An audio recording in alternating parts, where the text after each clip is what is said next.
A yau da safe gidan jaridar BBC Hausa ya wallafa wani rahoto da Firaministan Nijar Ali Mohammed Lamin Zain ya bayyana cewa yana yi wa 'yan Najeriya matuƙar godiya, musamman ma 'yan arewacin Najeriya, bisa tausayawa da suka nuna wa jamhuriyar Nijar a lokacin da aka yi juyin mulki. Kun ga hakan yana daɗa ci gaba da nuna 'yan uwantakar da ke tsakanin arewacin Najeriya da al'ummar Nijar. Sanin kowa ne cewa malaman addinin Musulunci musamman ma na yankin arewacin Najeriya, idan ka duba musamman rarrabuwar kai da ake da su irin na ƙungiyar Izala da ƙungiyar Ƙadiriyya da ƙungiyar Tijjaniya da ƙungiyar Shi'a da dai sauran ƙungiyoyi, kowa ya san irin zaman da ake yi.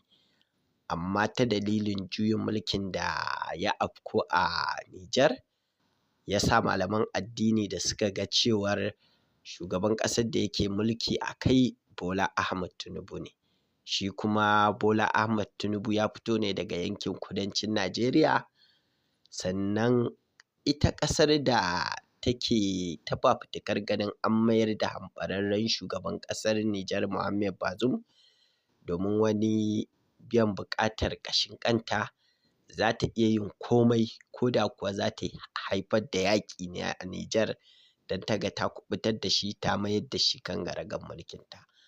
A lokacin Bola Ahmed Tinubu cikin hanzari ya ce ya ba wa Nijar kwana 5 da ta gaggauta mayar da Bazoum, idan ba haka ba za su ɗauki matakai tsaurara a kan Nijar. Kuma wannan matakai da Tinubu ya ce zai ɗauka, daga ciki har da yaƙi da Nijar, wanda kuma kowa ya san rashin imani irin na Bola Ahmed Tinubu da mugunta irin tashi.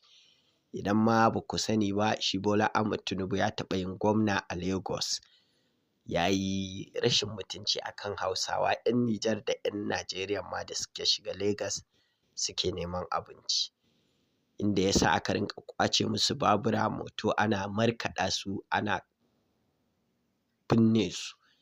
So 'yan malaman Najeriya sun san waye Bola Ahmed Tinubu. Cikin ƙanƙanin lokaci suka haɗa kawunansu, suka manta da wannan bambancin da yake tsakaninsu, suka tafi kai tsaye fadar shugaban ƙasa suka ce, Bola Ahmed Tinubu, wannan magana ta yaƙi da kake yi tsakanin Najeriya da Nijar ba za ta taɓa yiwuwa ba muddin muna raye. Don haka za mu je wajen shugaban ƙasar da ya yi juyin mulki Chani domin mu san me ya kamata a yi. A lokacin da kafin malaman Najeriya su zo wajen Chani, sai da aka turo Abdulsalam Abubakar da mai alfarma sarkin musulmi. Sojojin nan ba su kalle su ba, saboda sun san ba aike ba ne ba na al'ummar Najeriya, aike ne na Bola Ahmed Tinubu, kuma maganganun da za su zo da shi magana ce ta a saki Bazoum a mai da shi kan kujerar mulki. Shi kuma Chani ya san wannan abun ba mai yiwuwa ba ne, shi ya sa bai ma kalle su ba. A lokacin mai alfarma sarkin jihar Kano Sunusi Lamiɗo Sunusi bai zauna ba, saboda ya san Chani a lokacin ranshi a ɓace yake. Ya ce to bara ya je ya samu sarkin Damagaran Sultan Abubakar, ya je ya samu sarkin Damagaran, suka yi wanka suka tafi Yamai suka samu Chani, domin Chani mutum ne mai girmama malamai, kuma kowa ya san cewan sarkin Kano Sunusi Lamiɗo Sunusi shi ne shugaban ɗariƙar Ƙadiriyya, da shi kuma Sultan sarkin Damagaran. Kusan masarautar Damagaran tana ɗaya daga cikin masarautu da ake girmamawa a Afirka, ba ma a Nijar ba, a Afirka masarautar Damagaran tana da girma a idon duniya. Wannan abun ne ya sa Chani ya saurare su, suka tattauna magana ta fahimtar juna da kuma ainihin kishin ƙasa na gaske. Wannan ma tana ɗaya daga cikin dalilin da ya sa ba a cutar da Bazoum ba, ba a kashe shi ba, ba a bari wani abu ya faru da shi ba, amma ana ci gaba da tsare da shi a fadar shugaban ƙasa.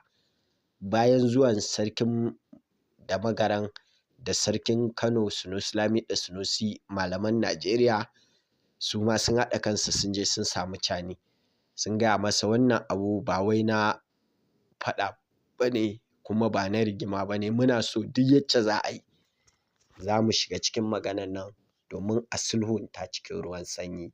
Ba ma so a cutar da mutum ko ƙwalli ɗaya a Nijar ko kuma arewacin Najeriya. Suka fahimtar da shi ya fahimci cewan Tinubu zai iya yin komai da shi da Faransa, domin duk abin da ya faru su ba su da asara. Tinubu ba Bahaushe ba ne ba abin da zai damu da shi don wani abu ya faru da Bahaushe. Faransa ba musulma ba ce, ba Bahaushe ba ce.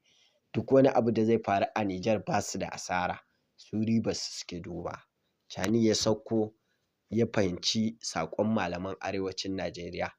So abin da nake so in isar muku a nan shi ne ku sani hatta manya-manyan shugabannin mulkin sojan nan da suke a fadar shugaban ƙasa sun san muhimmancin 'yan arewacin Najeriya, tun daga sarakunanmu da malamanmu da gwamnoninmu da 'yan siyasanmu na arewacin Najeriya da talakawan arewacin Najeriya sun san cewan ba za mu taɓa bari wata ƙasa ta yi amfani da mu wajen cutar da Najeriya ba, wajen cutar da Nijar.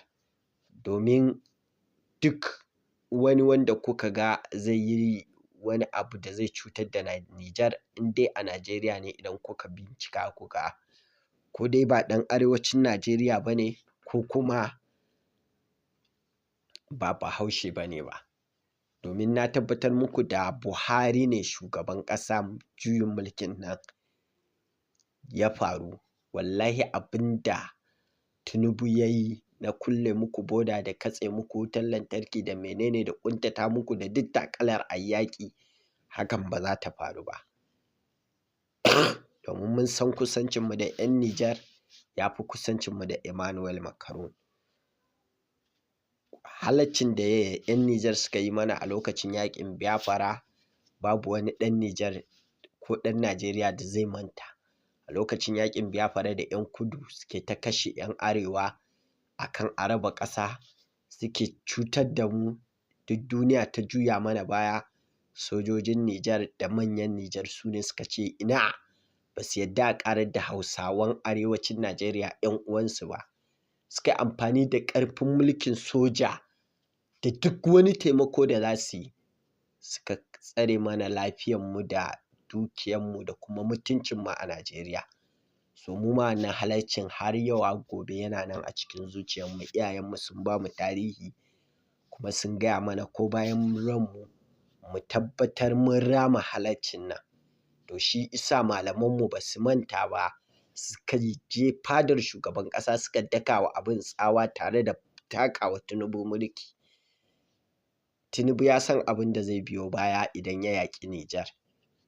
Tsarin dokar Najeriya akwai wakilai da ake turawa, kowace mazaɓa za ta tura wakili fadar shugaban ƙasa wanda ake kira sanata. Senate ko kuma sanatoci suna da ƙarfin da za su iya tsige shugaban ƙasa. So idan Tinubu ya yi wannan yaƙar Nijar, wallahi sanatocinmu za su kaɗa ƙuri'a kuma za su tsige shi daga fadar shugaban ƙasa, kuma ya tsigu za su naɗa wani. So don haka 'yan Nijar muna tare da ku 100%. Ina so don Allah duk ran da wani abu ya faru ko wani shugaba a Najeriya ya yi wani abu, ku daina mantawa da mu 'yan uwanku ne, kuna zagin mu. Ku rinƙa tuna 'yan uwantaka da aminantaka da kuma maƙwabtaka. Kar ku yarda siyasa ta raba mu. Na gode.